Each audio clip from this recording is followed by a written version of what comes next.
Why does finding knowledge gaps in the literature feel so difficult?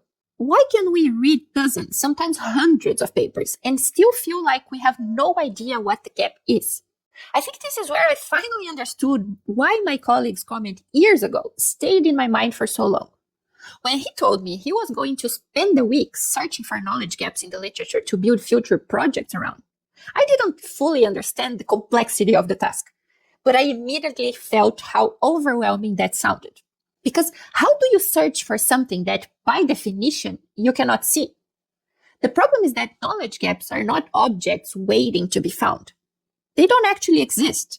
They are something our brains have to construct. And this is actually related to how human cognition works. Our brains are incredibly good at detecting things that exist. Objects, patterns, signals, relationships, and so on. But detecting something that is missing is much harder. Think about it. If I ask you to find all the red apples in a room, that's relatively easy.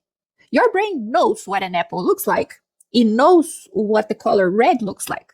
So it can scan the environment and find matches. But now imagine I ask you to find all the apples that should be in this room, but aren't.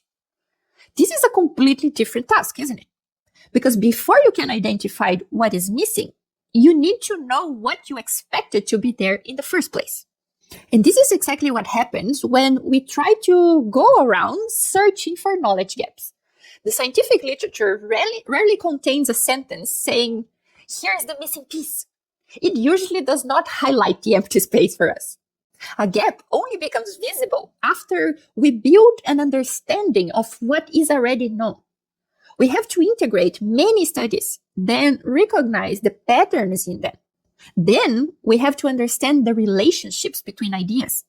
And finally, sometimes we suddenly realize that, wait, we understand this part, we understand that part, but we still don't understand the connection between them.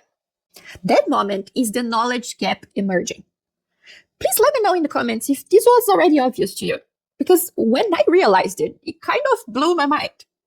It actually helped me understand why I think storytelling in science is so fascinating.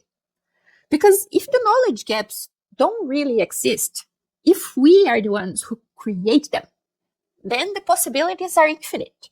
The same pieces of data can be used to fill in the gaps of several different scientific stories. The only limit is our own creativity.